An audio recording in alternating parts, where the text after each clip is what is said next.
Welcome to the Relationship Series podcast. My name is Ankush Jain, and each episode I'll be speaking to a different state of mind expert on the subject of relationships. Enjoy.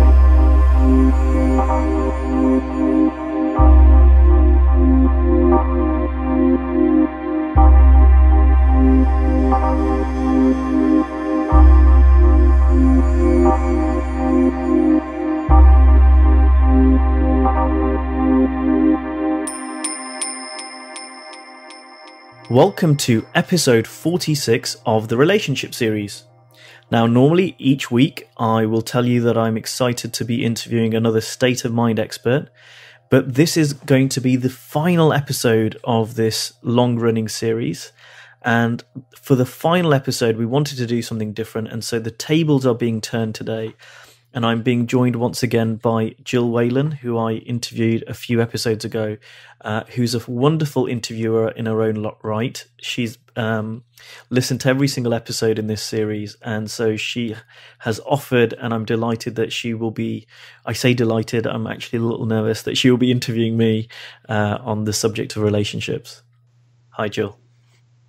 Hi, Ankush. Thank you. I'm so excited myself to be able to turn the tables on you. I think it should be fun. So why don't we get started? I mean, you have interviewed so many people in this series, and they've been such wonderful interviews. As you said, I'm pretty sure I've watched them all. There could be a few that slipped through, but I think that what's probably on our listeners' minds is what are some of the key things you've learned from all these interviews? And I mean, this question could probably take us the whole way through, but I'd love to hear if there's any specific key things that you've really learned about relationships. Yeah, that's a great question. That there are so many things that I've learned from the various episodes that I've done. Where do I start? I guess there was one episode with Kathy Casey where she talked about relationship with her brother, and that was a really powerful one. It was quite different to some of the episodes I'd done up until that point, but it was a really powerful one, and one that stuck by me. And I think we all have areas where we have blind spots, and I think for me, family is an area where I've got not a blind spot, but I think people that are closest to us, sometimes that's the area that we can be the least objective, and so that was just really helpful to see that I didn't need to force anyone in my family to change, and trying to force someone to change is probably like the worst thing you can do to help them. So that was a particularly powerful one. And then every single thing that I learned or heard, one of the things that really stuck out for me was just the similarities across all different types of relationships. So if someone was talking about dating, we had Veronique Pivetta, and she was talking about dating and having fun and bringing joy to that. What I realized is that you can apply that across so many different relationships. If you're being a parent and you're not having fun and you're not bringing joy to that relationship with your children, and it's all very serious and strict, that's not the best relationship. So similarly with your business, and so whilst we had different people talking about different relationships, and bless me, we had comments from many of our listeners that there was so many similarities, despite the interviewees being of different ages, being in different relationships themselves, talking about different kinds of relationships. There was this underlying similarity across, I think, everyone in the series. And whilst people were maybe explaining them in different ways, and people might hear things for the first time, ultimately everyone in the series, and that was kind of by design, is really pointing people to, in the same direction. So what I'm hearing you say is relationships are relationships, and it's sort of, it doesn't really matter. It could be your spouse, your friend, your boss, or whatever, and there's the same principles sort of apply to, just how your state of mind is when you're with these people. It doesn't really matter who they are. Is that accurate? Yeah, and that was something that I really learned, because I've had difficult relationships, or I didn't used to see them as difficult relationships. I just thought I was meeting difficult people. In every area that you've talked about, whether it's a business colleague, whether it's someone I worked for, whether it was a family member, or anything else, or my partner. There've been times when that kind of relationship looked difficult, or there were situations that looked difficult. And what was great about doing the series was just hearing from so many experts about, like you say, relationships are relationships, and there are no exceptions to the way great relationships work. They are not compartments. So, I used to think that, well, in a business relationship, you act in one way. In a romantic relationship, you act another way. As a parent, you act another way. And on the surface, that's obviously true, right? You may talk differently. You might demonstrate different behaviors, but the fundamentals of relationship are the same. And so, when we see that, or certainly when I saw that, and I would sometimes reflect, I'd sometimes interview someone, and they might even be talking about one kind of relationship, and I would have an experience maybe the same day or the next day in a completely different type of relationship, but I would remember what they'd said, and it would be so relevant for me. So, I could be interviewing someone about, their marriage, and then I might be talking to, I don't know, someone in my family, or I could be talking to a business colleague, and I'd have a situation, and I would be reminded of maybe what someone said about their marriage, but how relevant it was in the relationship I was having with that other person. And it would bring me back down to what I call my own clarity. It would bring me back to this really good place. I mean, one thing that just occurred to me, I love when I interviewed Terry Rubenstein, and she really talked about the relationship to yourself. And I think our relationships with others are really a reflection of our relationship with ourselves. The way we are internally, our external relationships reflect how we are thinking, how we're operating internally. And it never used to look like that to me. It always used to look like there were people I got on with, and there were people I didn't get on with. And the people I didn't get on with, that was like a fixed thing. And the best that I could do was manage difficult people. Right, I could twist and turn and, be really clever about it. But those people were still difficult people. And I would ignore evidence to the contrary. So there might be someone, I remember there was someone I used to work with, and I thought, wow, they're really difficult, really, really difficult. And then someone else who I got on really well with would tell me, oh yeah, I really like them, I really get on with them. And I would be like, really? That person? You must be kidding me, they're so difficult. And I would never think that it might have something to do with me. And I would use evidence. I remember talking to my boss going, I get on great with everybody. Therefore, if this person doesn't get on with me, that means it's their fault. Right? And I really, it's so funny now that I say that, but it's what I used to think. And it's been great running this series. And this doesn't mean that I'm going to have perfect relationships for the rest of my life. I'm sure, just like many of the people I've interviewed, we all lose sight of that. But it's certainly been a great reminder for me about how to have better relationships, and the fact that I'm the common denominator within those relationships. So how do you see your role in it then, in say a difficult relationship? What is it about yourself that can make that relationship difficult? Or not be difficult? Well, one thing I see is that, in any relationship with any person, nobody can make me feel anything. No one has the power to control my feelings, regardless of how it looks in the moment. So, and it works both ways. It's good and bad. And that was something that was tricky for me to get my head around at first. It used to look like, okay, I get that people can't make me feel bad, but surely some people can make me feel good. But it's not. And, I really, really, as many people know, I got married recently. So I really, really love my wife. We're very happy. And I'm so grateful for that relationship. And yet, I know she can't make me feel bad and she can't make me feel good. It works both ways. And when I see that, it enables us to really connect on a much deeper level rather than a surface level of, this person's making me feel X or Y. And so that applies with every person.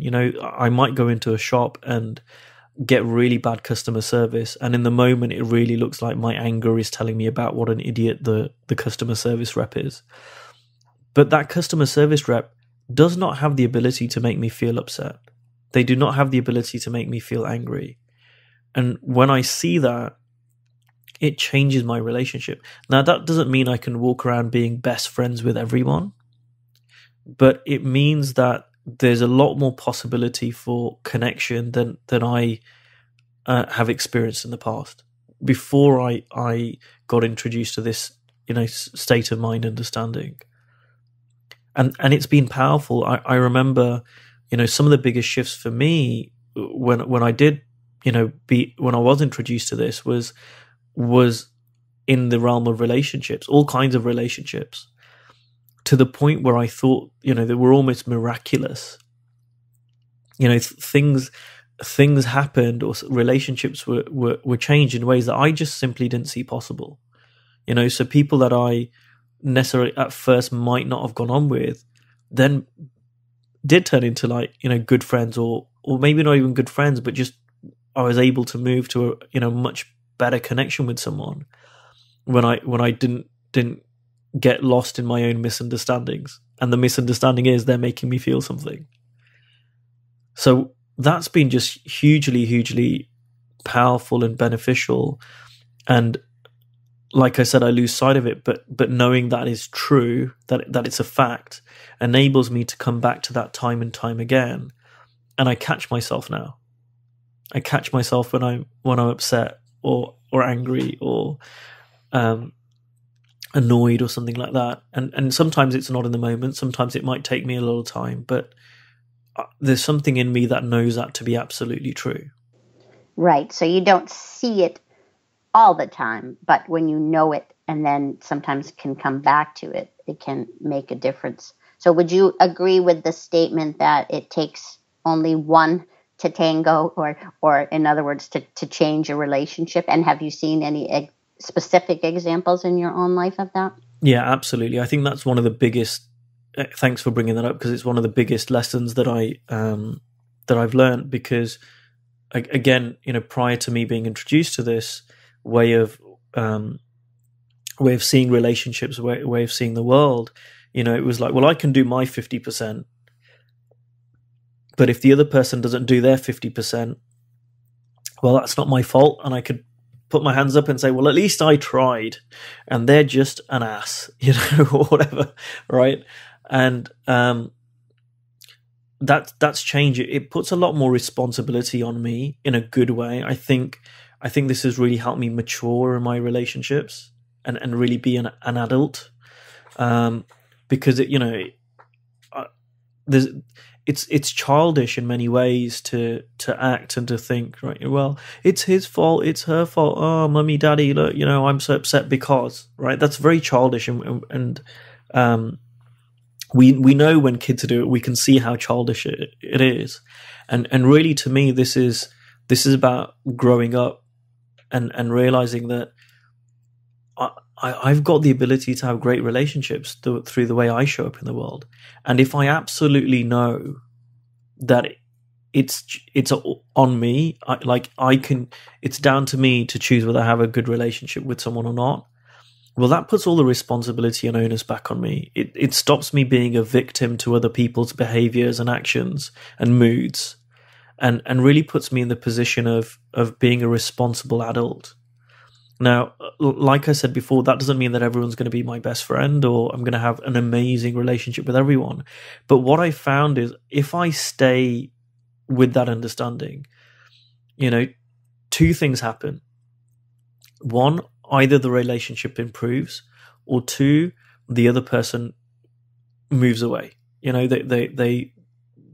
It's very difficult for someone to have a difficult relationship with you when you're not willing to let that happen. When you know that they're just caught out in a misunderstanding, and so you're not going to buy into it, and you're not going to get caught into that spiral of misunderstanding, and whatever upset, anxiety, anger.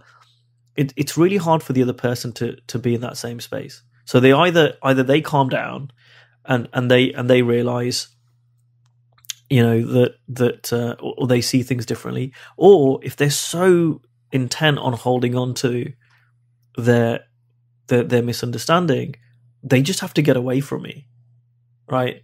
So those are the two things. Now, if I don't do that, then the third option is I fall into their misunderstanding. So I might be around having a great day, really happy. Someone comes into my life and they're really pissed off, or they're really upset, or they're really angry.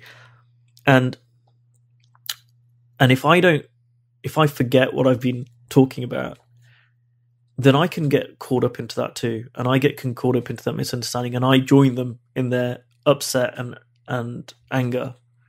So those are really the three options that I see in relationships. And obviously the first two, to me, are more desirable. It's a lot more fun to operate from that paradigm than it is from one of just being caught out by other people's behaviors. Yeah, I love that. And it really gives us the power. It puts the power back with us. And, I like how you talked about it as childish to not be that way, or, being more mature. I've thought of it before myself as having courage in some ways, because it's so much easier to just blame everybody else, right? But it takes courage to look at your own role in your relationships and how you've played a part in whatever is happening, even with the other person, the way they're behaving. It's almost like a dance, they say this, so then we automatically say something back. And then, and you have this whole, especially the people you've been with for a long time, you have your own little dances with each individual. But to be able to break that spiral by not playing your part and seeing, that you can be differently it's just transformative in relationships. I've seen that myself.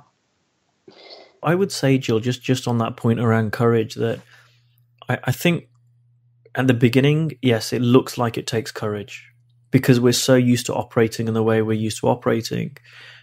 But after time, I find it generally requires less and less courage, and it's just common sense.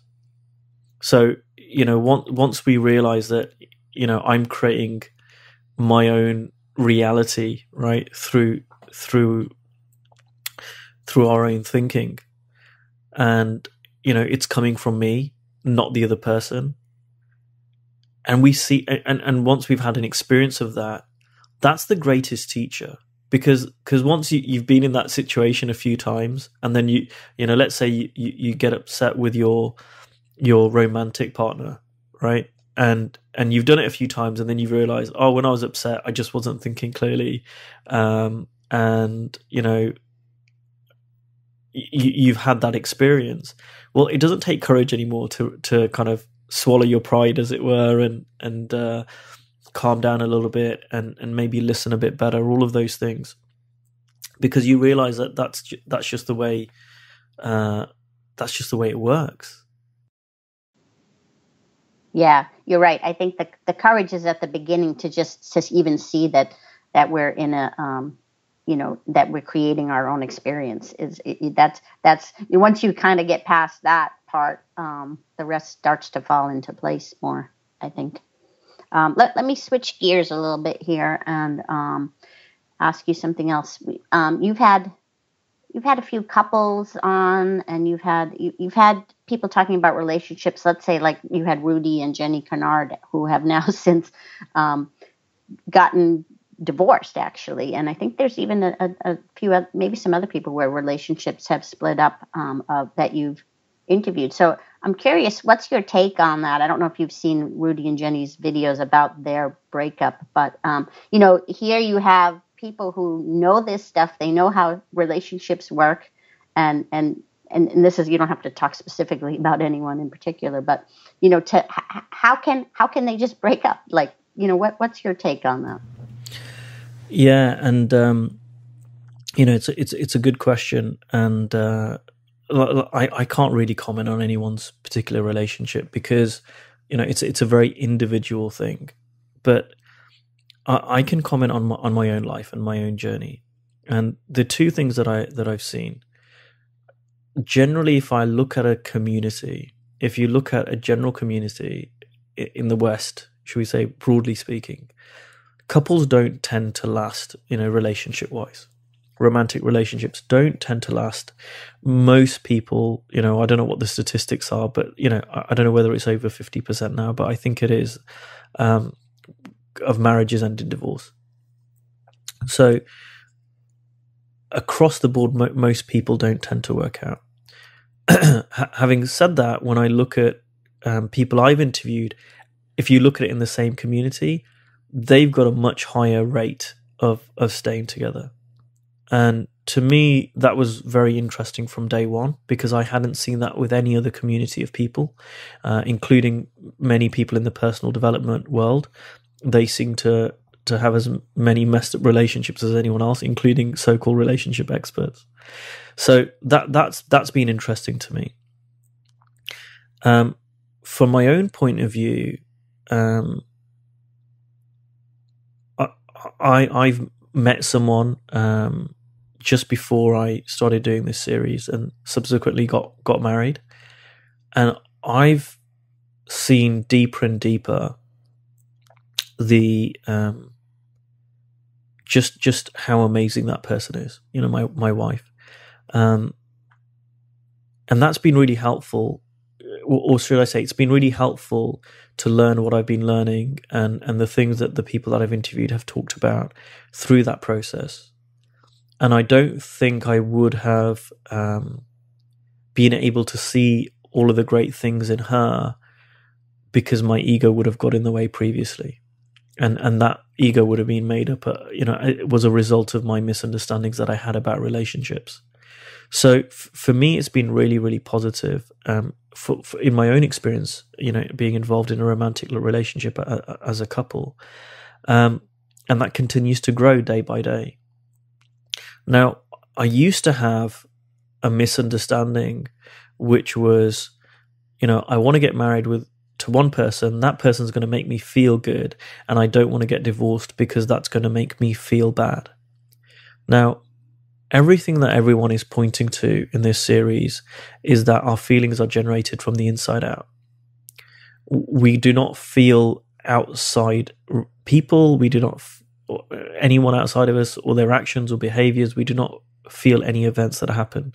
So if I'm worried about getting divorced or splitting up because it's going to feel bad, that's a misunderstanding.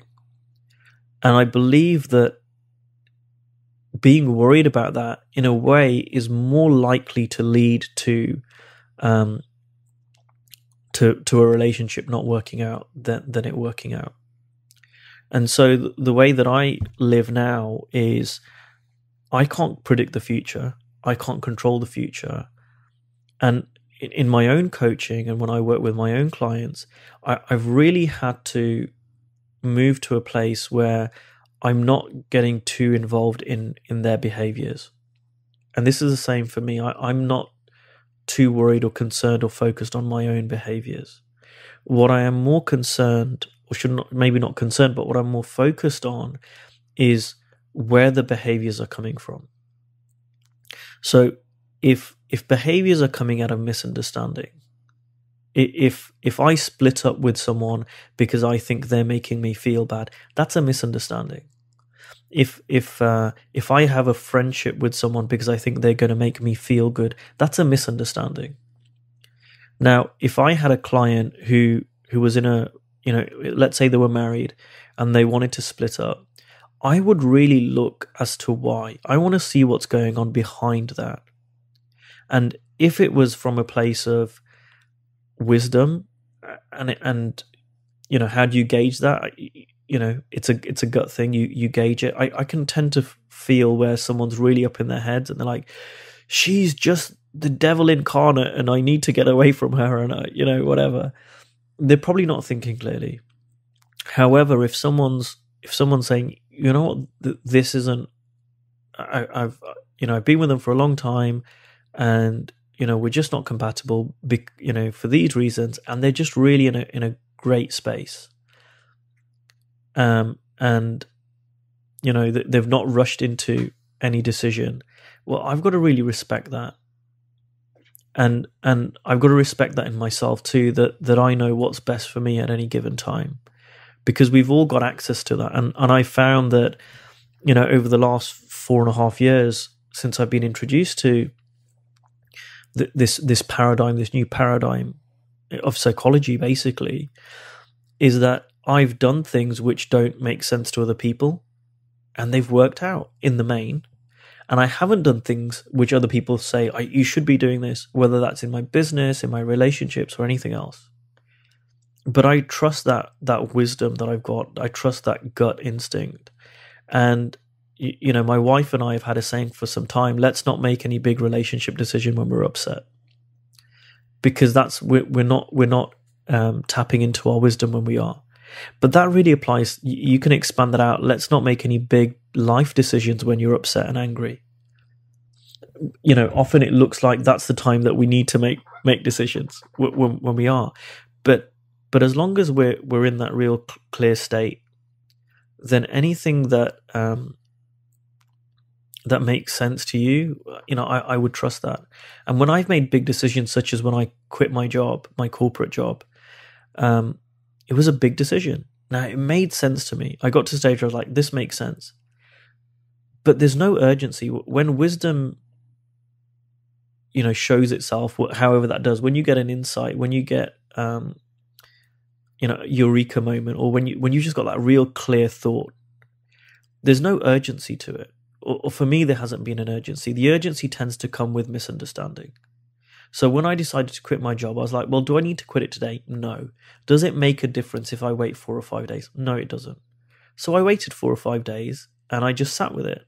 And it made sense every day, since I first thought of it. So I'm like, well, this is a big decision, but I've not rushed into it. I've assessed my options. I've gone into it carefully and methodically, if you like, and it makes sense. So I'm going to quit my job. But if I thought I'm going to quit my job, there's an urgency, I need to do it right now. There's a clue in that. And it's the same with relationships, romantic relationship, friendships. If you've got a friendship and you're like, I'm never going to speak to her again because she did this, or I'm never going to speak to him again because there's a clue in that, and that's why there's so much common sense in saying, such as, just sleep on it. We understand, that when we sleep and we rest and we let our minds settle down, that we can see relationships different a lot of the time. And I'm sure that people listening to this can relate to that, whether it's their romantic relationships or friendships or anything else. And so that's what I really value and trust and point to. And what I will say is, without mentioning any names, that there are people that have been on my show. They've split up since they, when they were on the show, they'd split with their partner, or people that I've interviewed who have split up. In all the cases of those people, they seem to be really happy afterwards. Not maybe immediately afterwards, but remarkably quickly. When I've seen other people who have gone through a divorce, it really tends to knock them back, or at least the person who was, if there was one person who wasn't instigating it, it tends to knock them for a wee bit, but or should I say a while. But in the case of the people I've interviewed, that doesn't seem to have happened. Yeah, that all makes good sense. Something I've seen sort of in relation to that is it almost feels like there is no right or wrong answer, you know, in any relationship, whether you split up or don't split up. It could go either way sometimes, you know, for the people you've interviewed, for anybody in life. It's almost like you could stay together if you want, you could break up if you want. Neither one is right or wrong. So it depends on what you just decide to do. And I think that's awfully freeing too. And that way you're able to, if you do decide to break up, you can do it from a place of love too, which is the best way to do it if you're going to do that.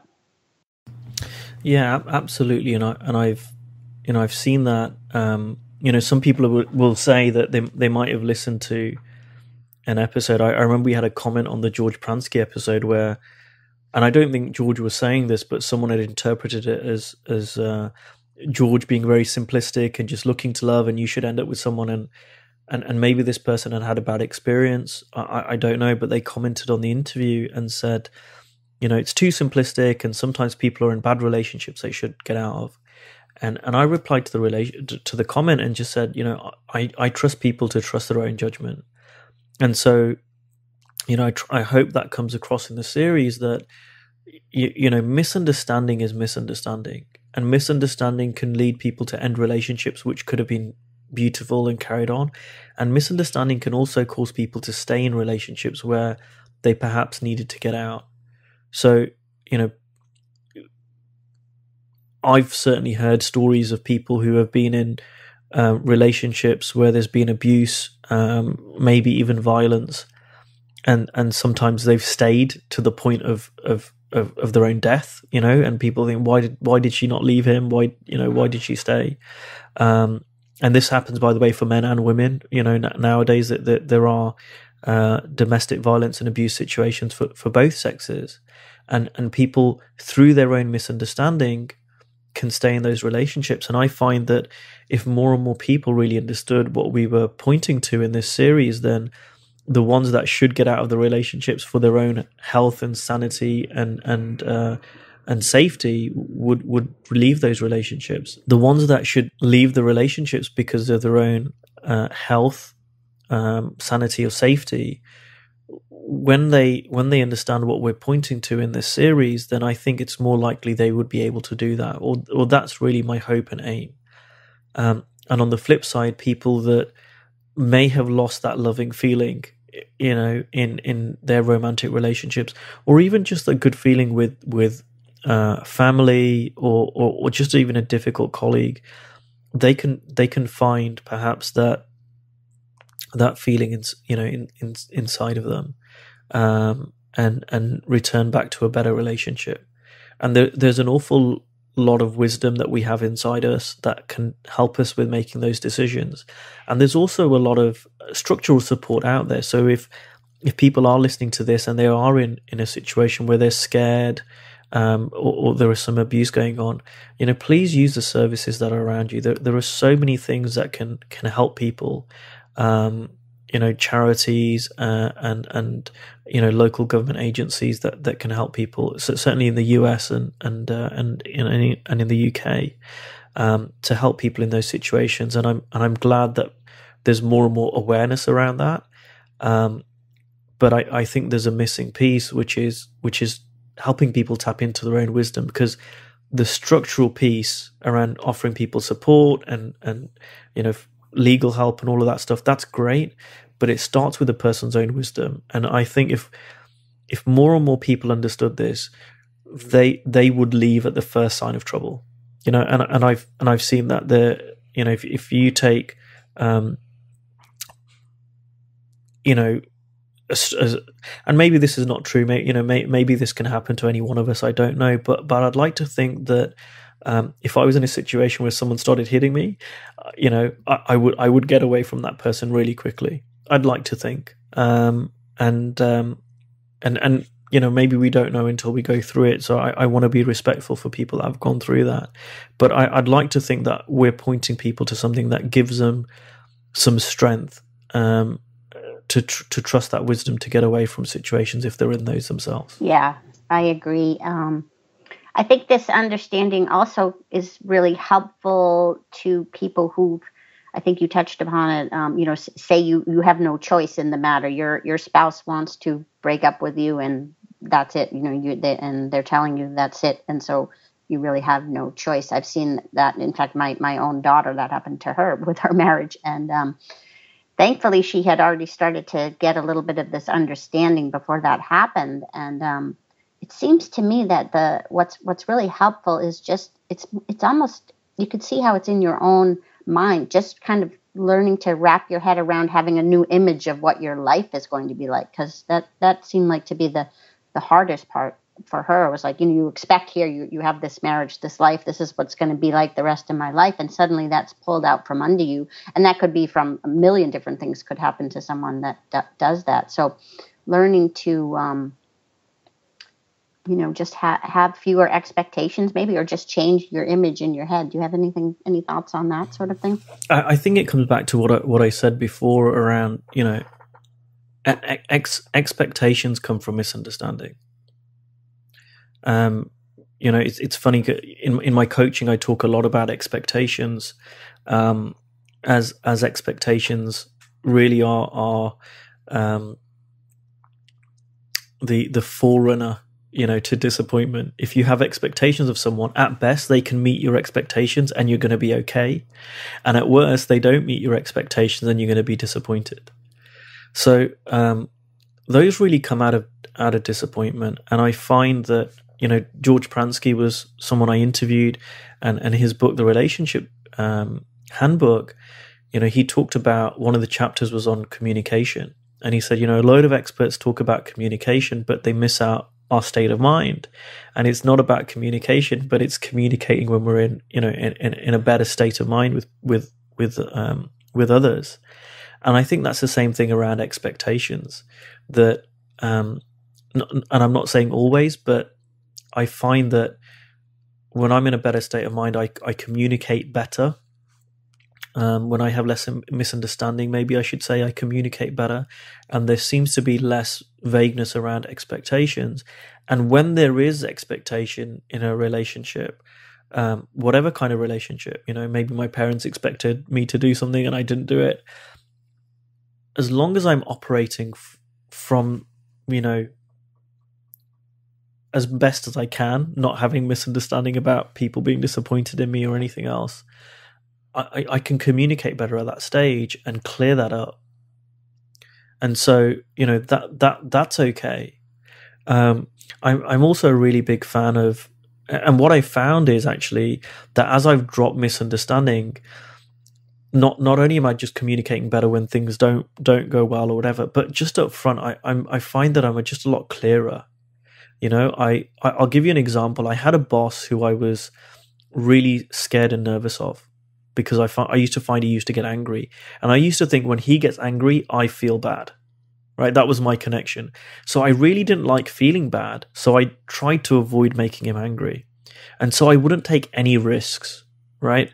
To the point of I would even not. He would give me a task to do, and I would get the absolute minimum information out of him to do a task, because I thought if I ask him, he's going to get angry and say, well, don't you understand this? And I would try and then ask other people, hey, he's given me this, what should I do? And what I found is that, I eventually moved past that and saw how my experience of him was just complete misunderstanding, and my bad feelings had nothing to do with him at all.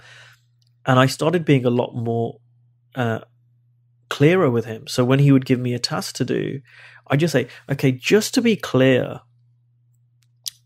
you're giving this to me, you say you want me to do it, and you say, get it done as soon as you can. Does that mean like today, or are you talking within a week? He's like, oh, no, within a week's fine. Okay. And so just to be clear, you're wanting this to be a PowerPoint presentation, or is this just an email? And it was things like that I became far, far clearer about. And it was so much more helpful. It's amazing how our insecurities cause us to act in with anxiety, and cause us to overthink it. And then, so we act in stupid ways, let's say, and which then causes the person that we're worried about, to then become more the way we don't want them to be, if that makes any sense. I see that in relationships all the time, just like what you're saying with the boss, because you were anxious about him. You didn't just ask him what you needed to do, and then he probably got madder at you because you didn't do it right. Or yeah, you just reminded me of a client of mine who had, again, a difficult, maybe not as bad as I had, but they had a difficult relationship with their boss, and they used to get really frustrated. And so when they were really frustrated, the communication didn't go too well. It's not about volume of communication, but maybe the quality of communication, you could say. It didn't go great. And as I started working with him, and we weren't necessarily talking about that relationship per se, but just as I was pointing him to a deeper understanding of how his mind worked, and he started dropping misunderstanding, he started commenting to me that, oh, my relationship with my boss has improved. And now when he talks like this, I know he doesn't understand what I'm saying, but I'm in a better place to explain that to him. And my work's getting better, so I've got I know what is important to him, so I do that, and it makes my life easier. And he dropped a lot of what he thought his boss should be and how his boss should be, which had led them to have a very difficult relationship, and it's massively changed. That's just one client that comes to mind, but so many people that I know and have worked with,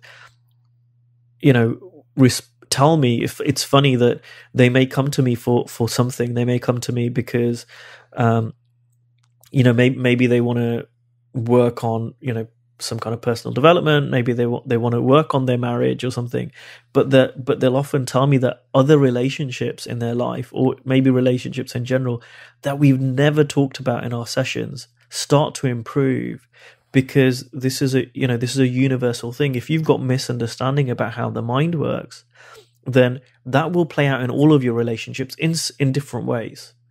And the trick of the mind is that when we have a really difficult relationship, we think that's an exception. We don't realize it's the same misunderstanding playing out. It just is more visible with that person. Yeah. I like to think of those difficult relationships as the greatest learning experiences, or the greatest opportunity for learning. If you have certain people in your life that where you're not seeing your own responsibility or your part in it, then that's where you can learn. Because if you can get over those humps, I mean, how much you learn from those, every other relationship becomes so much easier, I think. Let's go back to some of the relationship series in general. Do you have any favorite interviews that you did, or favorite episodes? And I know it's like your kids, you don't want to, you can't single them out, but were there any that really stand out to you? I think some of them stand out for different reasons. I know that I'll tell you which ones have been the popular ones. So the one with George Pransky, which was a double episode, that's been really, really popular because, and we did a double episode, and I think George spent a long time really explaining the background to this. So in many ways, if people haven't listened to many episodes, that's a really great one to start with, because he explains, what we call the three principles understanding, which is what all of the people I've interviewed have a grounding and have an understanding of, and that's where they come from. So really check out that episode to get as a place to start, I should say. And generally George has a lot of experience. He's taught many of the other people who I've interviewed on this series. So that's one that stands out. And I know I don't know if that's been the one that's been listened to or watched the most, but if not, it's right up there. And the one I think I recorded directly after that was with his wife, Linda Pransky. And that's been really, really well listened to. And she's got her own way of explaining things, and I loved how open and honest she was. And she it wasn't just like, oh, everything's wonderful, and we never have a fight, and George is wonderful. She was very honest, and it was so refreshing. And I've had so much good feedback on that particular episode. So and those two seem to be where a lot of new people have come to the show to listen to those two episodes. Then in the realms of dating, Veronique's episode, again, that was a double episode, got so much good feedback on that. I've had feedback from people who were not single but listened to it anyway. And again, like I said, there's so many things that are in common, so many different relationships, even though she was particularly talking about dating. But I think her lightness, her fun, her joy really brought something new, because I know so many people, approach dating at whatever stage of life they're in, and, can approach it with trepidation, and, it can be a source of anxiety, like, oh, I don't want to go on that. They've had bad experiences. And she really brought something totally different to that. And I think a lot of people really resonated with it and learned something from that. That was one of my favorites as well. And I'm not single either, but there was so much that one applied to. So just to relationships in general, that really was one of the best ones, I think. So yeah, so that one stood out. One of the recent ones that I did that hasn't actually had that many views, but was with Dr. Keith Blevins, who I interviewed very early on, but this time I had him and his wife Valda, and I just love them as a couple. I think the way they are, and they're both they're not spring chickens anymore, but when you see them together, they morph into newlyweds. Like they the way Keith is, he even told me, he goes, sometimes I forget, I look in the mirror and I'm like, who's that old man? And he goes, I realize it's me. And he's so funny, but the way he is with Valda, it's so, it's really great role models, or offer great hope for couples about how couples can be. And they're very different, on the surface, they've got different personalities. So that was, a great episode. My dad listens to all of these. I think the one with Terry that I mentioned earlier, that was one of his favorites, about your relationship with yourself, and was different. And again, that's been a massively popular episode. And again, all the ones I'm mentioning are probably maybe not the Keith and Valda one, but maybe it will be in the future, but are generally in the top 10 episodes. Of course, there's one with you, Jill. How can we forget that, where you talked about friendships? That was the best. Yeah, of course, of course. But of course, can't answer this question without mentioning your episode.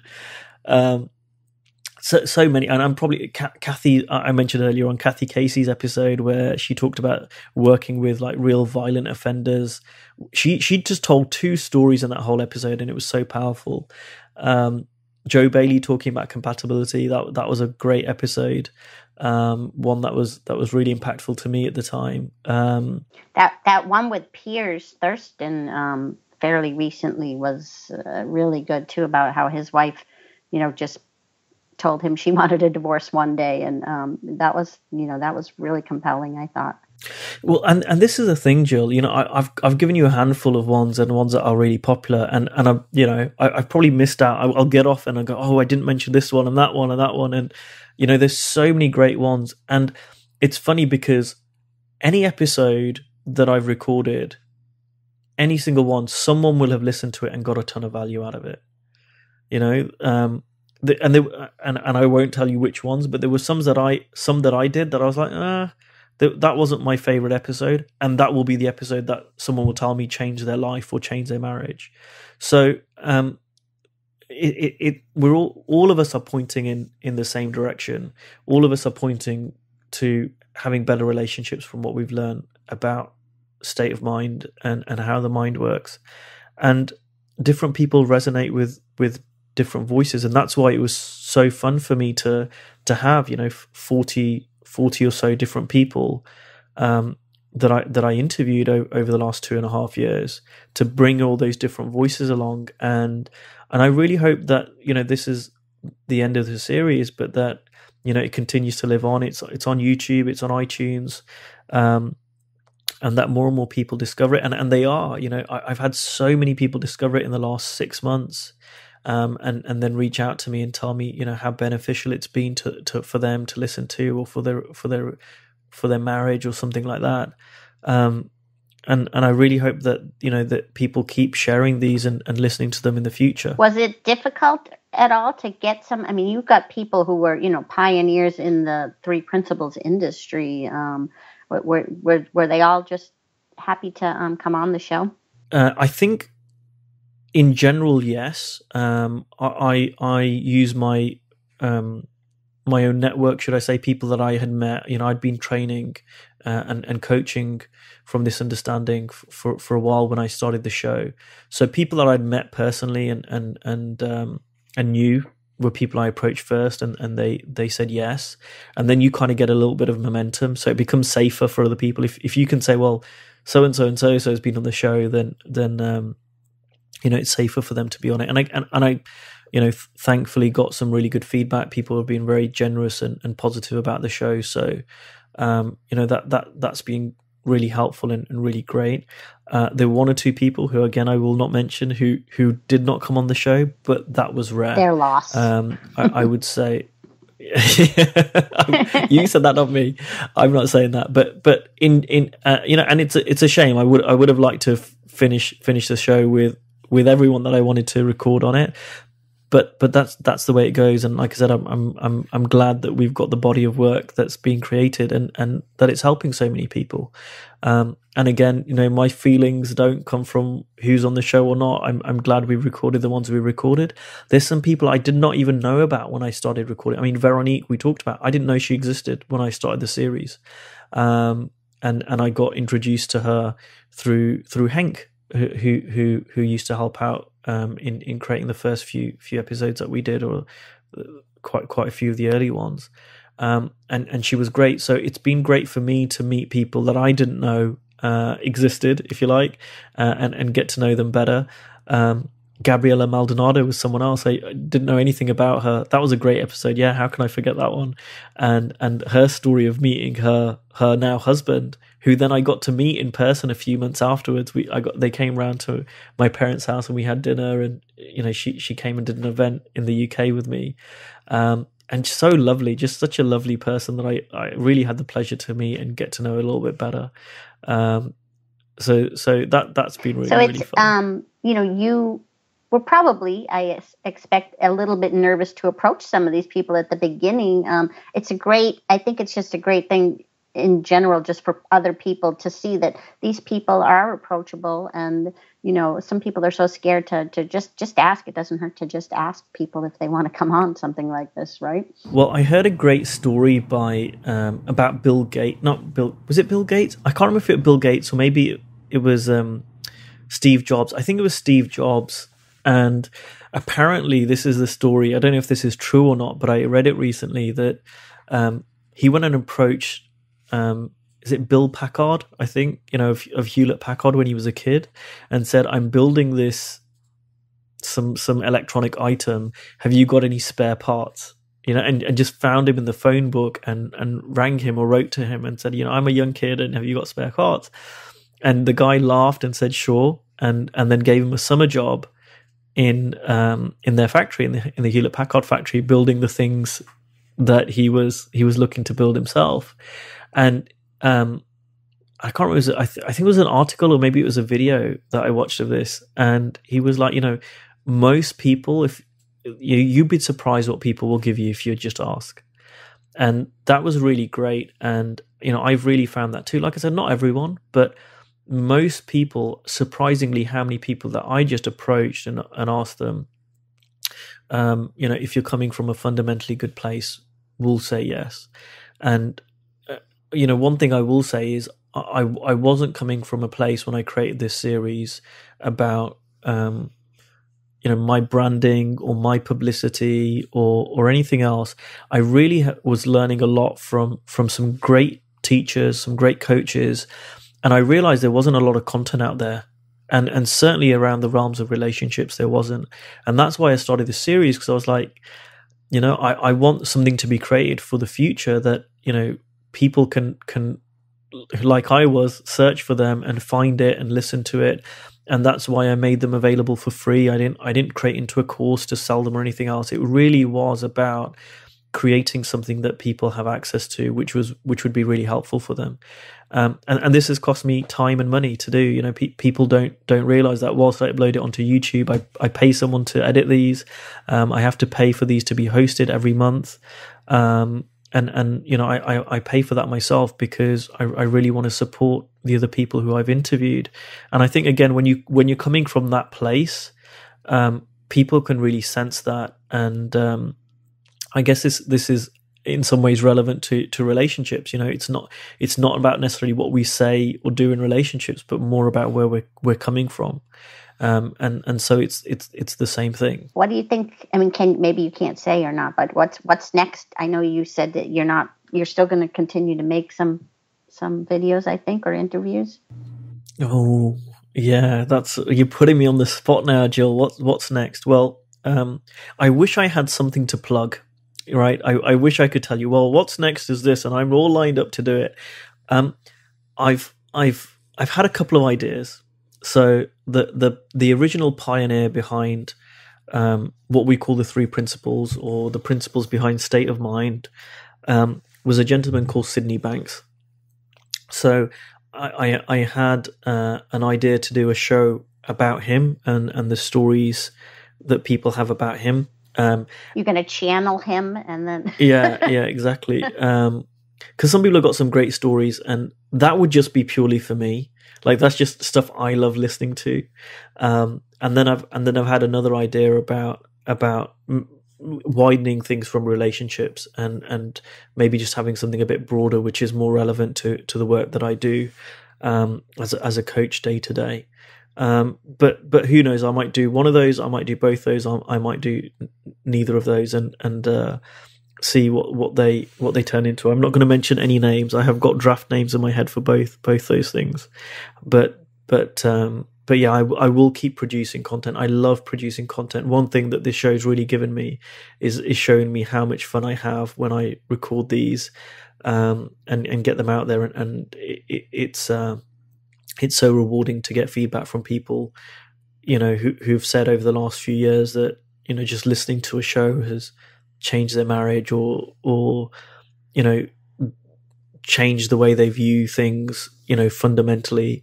You know, I've had people from all parts of the world message me and said, you know, that this has given them access to training, if you like, almost in a way. It's almost like training for them, or access to this understanding that they would not have had otherwise, because they haven't got any teachers local to them, and perhaps they can't afford to hire a coach. So again, that's very rewarding for me. So I love doing that. And so would you say that doing these two, aside from all that you've learned, you know, about relationships, and even just about creating content and stuff like that, I mean, has it helped your business to just be doing these kinds of things? I don't know. A lot of people, it's funny, a lot of people see me and they see that, you know, touch wood, my business is going well. I'm for those who don't know, I'm a coach. Maybe the closest thing you'd call me is a life coach / consultant. I don't know if that really describes what I do, but I guess that's close enough. And touch wood, my business is going well.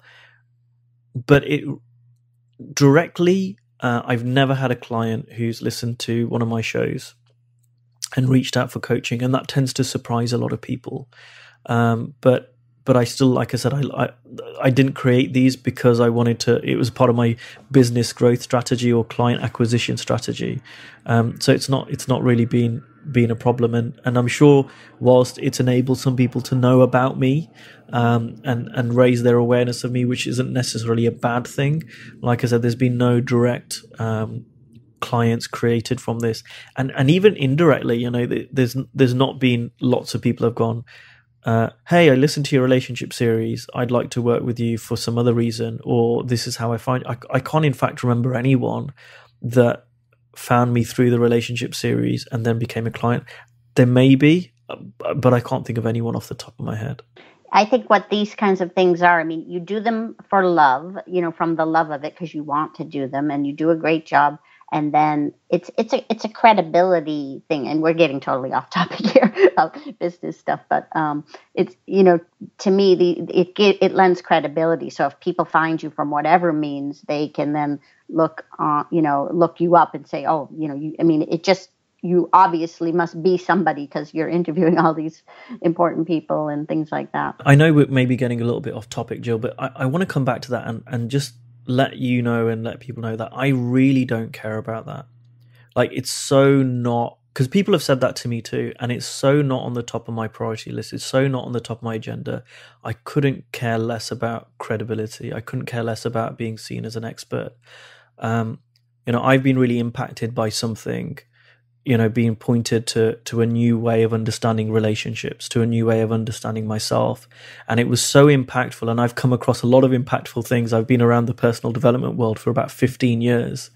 And this was so impactful that, you know, I've ended up quitting my job. I end up coaching from this place full time. I travel all around the world talking to people about this. And it's not for money. It's not for credibility. It's not for any of that. It's because I enjoy it, and it's been so impactful for me. And again, this series is really about that. And like I say, I think it mirrors some of the things I talk about in relationships, that if you're approaching relationships from what behaviors do I need to do, you're approaching it from a strategy point of view. How can I use a technique or a strategy to have a better relationship or a different relationship with someone? People feel that. And I think when you approach people from just a good place, from a fundamentally good place, and you've got a good relationship with yourself, that it just manifests, it just shows up very, very differently.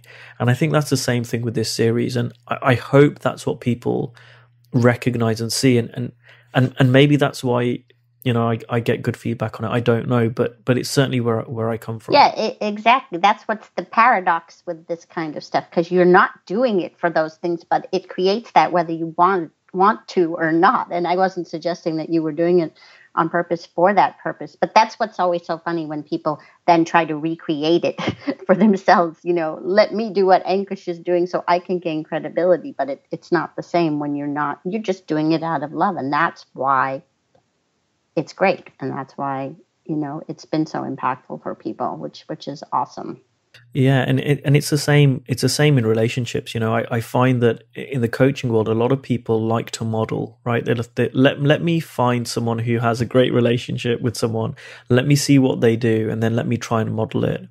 And I think there's a big problem with that, because what works for one relationship doesn't work for another relationship. What works for one couple doesn't work for another couple. What works for one leader in a business doesn't work for another leader. You know, I remember reading an article years ago about two very, very successful leaders who were just very different. But, you know, the world isn't static, two-dimensional, and relationships certainly aren't.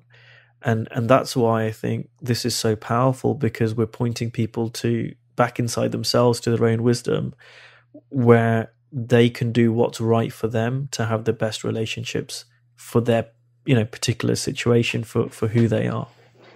That's so true. That's if more people could just see that it's every situation has its own inner solution, rather than, you know, there's no rules. There's no rules in life, in relationships or anything. It's just coming from the moment of what is right in that moment. And even then there's no right or wrong. Well, that's excellent. I think we've pretty much covered everything. I mean, is there anything else any last parting relationship words or anything else about the series you want to? I just want to use this opportunity to say, first of all, thank you to everyone who's been on the show. I don't know if any of them are listening, but really thank you to every single person that I've interviewed for giving me your time. I just want to say and use this opportunity to say thank you to every single person who I've interviewed on the show. Really thank you from the bottom of my heart for giving me your time, for putting your trust in me. A lot of them didn't know who I was, and allowing me to interview them. I really, really appreciate it. I want to say thank you to everyone who behind the scenes has made this show possible. Corey and Hank, who were the first two guys that helped me do it. Juanita, who came on board a little bit later, and then most recently, Christian and yourself, Jill.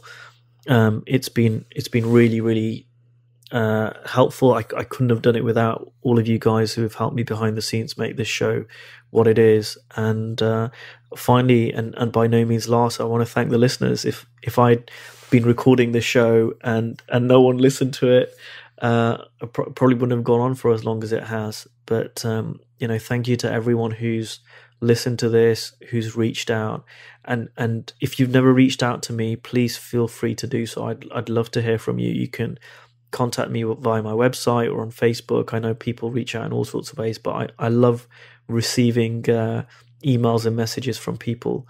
And I just want to say thank you to everyone. It's been an absolute pleasure and an honor to do this. And I hope some people at least have had better relationships as a result of listening to the show. And on behalf of your listeners, we thank you very much. And on that note, I'm Jill Whalen from whatdidyoudowithjill.com. And I guess I'm signing off. Thanks a lot, Jill. Thanks for listening to the Relationship Series podcast. If you want to hear more, you can click the subscribe button below. You can share this and impact someone else who can benefit, or you can like it and encourage others to listen. Also, it'd be great if you leave me a comment below, as I always love hearing from listeners, and I want to keep creating great content for you. Thanks for listening.